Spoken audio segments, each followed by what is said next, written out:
Lord help us, the insanity continues. This time in Illinois, where one of the largest high school district, District 211, just allow a boy to compete against girls in volleyball. God bless these young girls and parents for their courage and for standing up for common sense and fairness. Good evening. My name is Angela Chrisman. I am a resident of the district, and my daughter is a student at Conant High School. Thank you for the opportunity to speak tonight. My name is Angela Chrisman, and I have been a high school teacher for over 20 years. I have worked in private school, Chicago public schools, and even in our beloved District 211. I have taught transgender students, and I have worked alongside transgender coworkers. This is not about taking a political stance on transgenderism. This is about protecting the privacy rights and safety of all students in our district. I'd like to begin by reminding this board that you hold an elected position in the district. Your responsibility is to represent the best interest of the students who attend school in the district and the families of those students in the community, not to advance your own personal political agendas. This is not a complicated issue. This is 7th grade social studies, civics lesson 101. The constitutional rights and freedoms that every American enjoys only go so far as the next person's rights. For example, you have the right to free speech, but you can't yell fire in a crowded theater because it infringes on other people's rights to safety. You have the right to bear arms, but you don't have the right to shoot anyone that you feel like. You don't even have the right to point a gun at someone that you don't like. You have the right to feel how you feel about your own gender and to say you are whatever gender you want to be. But when you enter a protected, private, girls-only space as a biological male and put biological male genitalia in front of girls in private spaces and allow girls to share spaces with biological males while changing clothes, urinating, or managing their menstrual cycles, you are infringing upon the rights of those girls to their privacy and protected spaces. If biological gender didn't matter in bathrooms, locker rooms, and sports teams, then we wouldn't have a separation of all of those things now. Everyone would just use the same bathroom, the same locker room, and play sports together on the same team. If the district wants to support transgender students, then you need to start digging deep into those budget surpluses that you have every single year and start building separate bathrooms, separate locker rooms, and even separate sports leagues for transgender students that you feel have those rights, because the current policy is trampling on the rights of every other girl and her right to privacy and protected spaces. My daughter will not hide in spaces where she was told she would be protected, and she will not be counseled, thank you. She will not be counseled into feeling comfortable taking her clothes off in front of a 6'4" biological male. And frankly, it's criminal that that's the solution that you offer. The district policy is a guideline. It's not the law, and it can and needs to be changed to reflect the wishes of the parents in this community that you serve. The lawsuit that bullied this district into creating this policy was in 2017. I worked at Palatine High School at that time, and I can tell you that by no means was there majority support for this policy among students, parents, or teachers. The students were told that if they spoke up, they would be in violation of the school's bullying policy, and teachers were too afraid of losing their overinflated salaries and benefits packages to resist. The parents' voices were dismissed as disruptive and discriminatory. We have had 8 years since the implementation of this policy to evaluate the effects of allowing biological males to invade minor girls' private spaces, without parental knowledge or consent, by the way, as well as to review the numerous cases reported of injury to female athletes by biological males playing on their sports teams. It is time for this board to start basing policy on facts, evidence, and the wishes of the constituents who elected them, instead of on emotions, fears, and political trends. Thank you. My name is Hannah, and I am a resident of D211. And in response to the news that a biological male has been allowed on the girls' volleyball team, keyword girls. Not only this, but the student is given access to the girls' locker room as well. As a biological female who was a student athlete, this is very concerning. Now, this has nothing to do with hate, nor not accepting them for what they choose to be. The fact of the matter is that this is discriminatory, predatory, and unfair to the girls who have put blood, sweat, and tears into their sport. These girls work hard to be the best that they can be, and they seek to play the best teams in high school. That's the whole part of having girls versus boys sports. I biologically cannot compete against a man. That is a fact.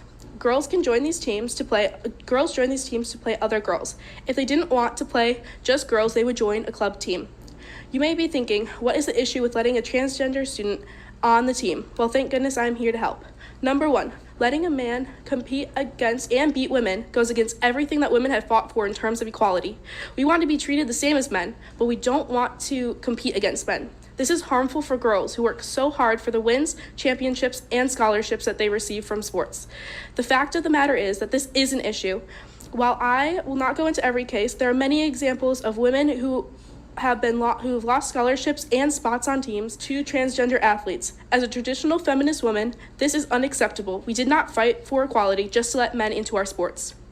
Number 2, transgender athletes who join girls' sports are biologically made to be more athletic than women. Once again, this puts the girls at an unfair disadvantage. There's quite literally nothing they can do. You can't compete against biology. Thank you. Keep women in women's sports. Men have testosterone naturally, which makes them stronger, taller, and more athletic. In what world does this help uplift young girls in high school sports? You are setting them up for loss and failure. And this is failure that could have been controlled. As hard as they work, it won't matter, as biological men will always have an advantage. This should be taken seriously because it is women's rights as well. As an adult on the student board, do your job and listen. Ask what the students think and listen to both sides. Please do your part as an adult that we entrusted to this position and take time to bring this to your students. Once again, this has nothing to do with hate. The individual is able to make these choices, but these choices are affecting girls' sports, and that is wrong. Please take time to consider how this will set back girls' sports. Do your part and keep women in women's sports. Thank you. Welcome Dr. Campbell to District 211 and to the new board members as well. To the board, I urge you to do the job you are elected to do. Lip service is cheap, which is what administrators and most board members in 211 have been doling out for at least the last 10 years. You need to stop pitting students against each other with your weak and horribly unfair policy. You have been and continue to create a hostile educational environment with this awful policy. The fact that given the Peyton McNabb situation, this was ever even considered, and that girls continue to be treated like second-class citizens with regard to bathrooms and locker rooms, shows that critical thinking continues to be thrown by the wayside. Good policy cannot be based on feelings that can change from day to day. Good policy is created by stable adults who have the best interests of all students in mind. And while many of you may want to prioritize certain kids over others, two things must be said. One, that's clearly wrong and egregiously unfair and creates new issues with the kids you've decided are less important. Second, you aren't even helping the kids you are thinking you're prioritizing, because if you actually cared about these kids, you wouldn't promote a dangerous ideology that does not get to the root of their problems. It pushes experimental and dangerous interventions that enables greedy people to turn them into lifelong, lucrative patients, very often leading to serious regret and higher suicidality. Vulnerable kids are being groomed and manipulated, and your policy affirms this heinous behavior. Good policy doesn't create this hostile and bullying environment, yet current policy is doing just this. Good and fair solutions were provided 10 years ago when we sued, and they were ignored. You need to stop treating so many students in District 211 as unimportant. If you don't care about all students, you don't belong on a school board. You need to stop humiliating girls by telling them if they don't like having males in their locker rooms, they can carry their clothes to the nurse's office down the hall. You need to stop condescending to and berating girls for simply wanting what decades of females before them had, their own private spaces to undress and perform private bodily functions away from boys. Women in history gave blood, sweat, and tears to attain sex-based rights for females. How dare you gleefully give them away? If you support minor children making permanent life-altering decisions based on emotional distress that is often temporary so people can profit off them, you should not be involved in policy making. To tell a child males can become females and vice versa with enough hormones and surgery is not just 100% flat out wrong, it's evil. The adults in this district need to wake up, stop causing harm to children, stop adding to the distress of them by telling some that their feelings do matter and telling others that they don't. Your speaking time has ended. Your job is sound policy based on reality for everyone equally.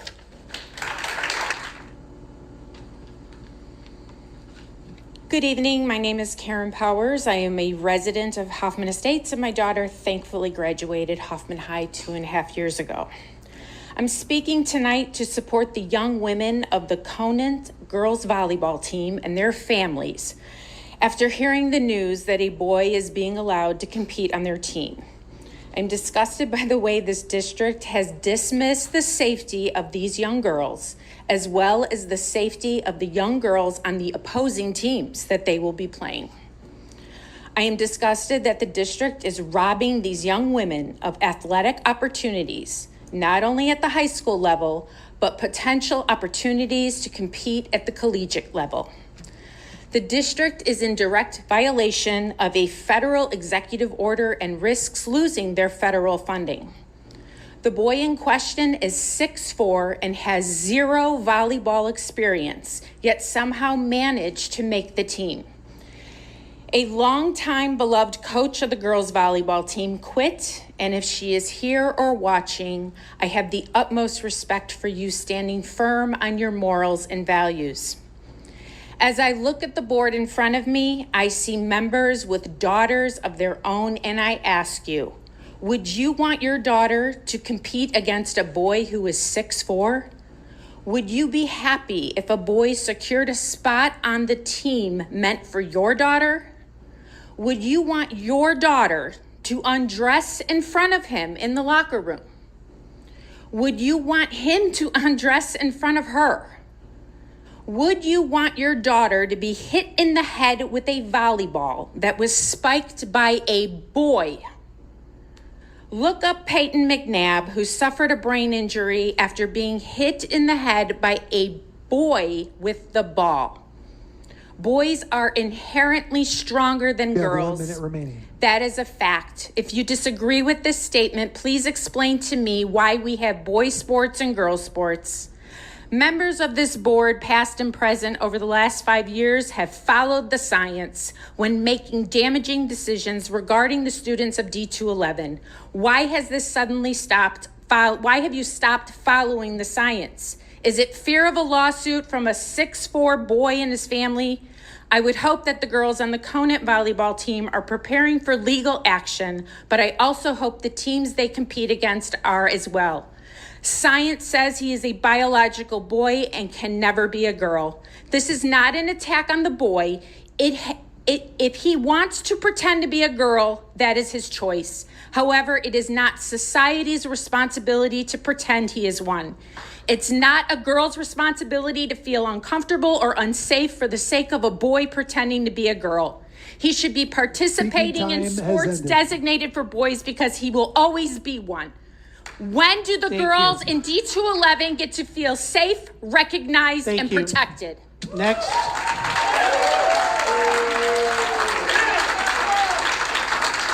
Thank you. Next is Sophia Steele.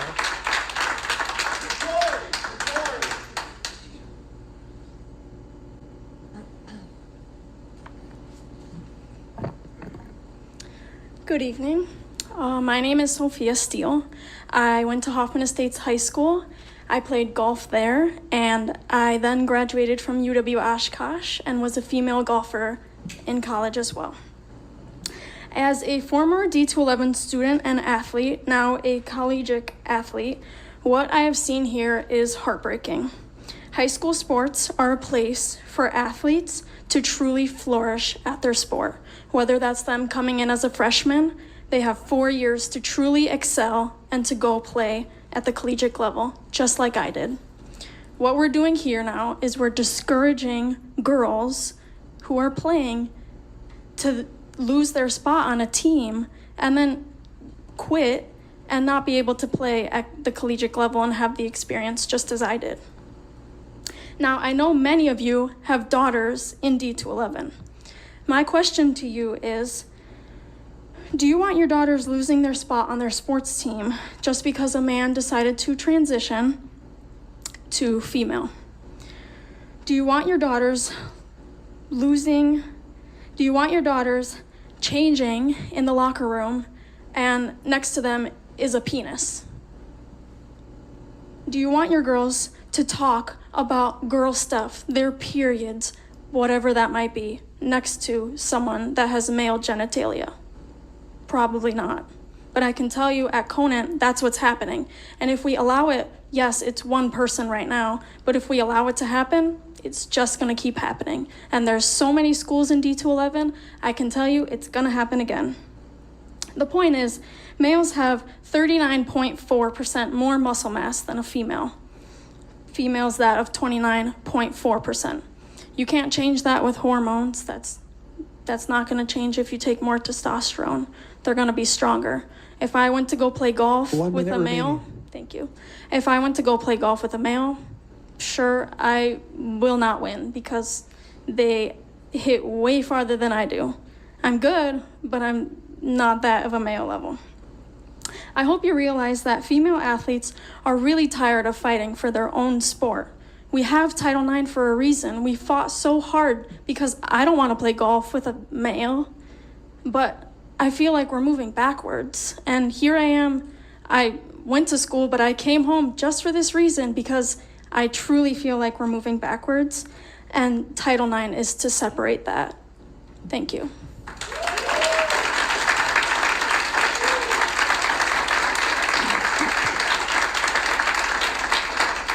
Concludes public comments for this evening. Again, if you were unable to speak during public comments tonight, you have a couple of options. One is to email the Board of Education and or the superintendent. And second is we do have another regular board meeting coming up next month. The next item is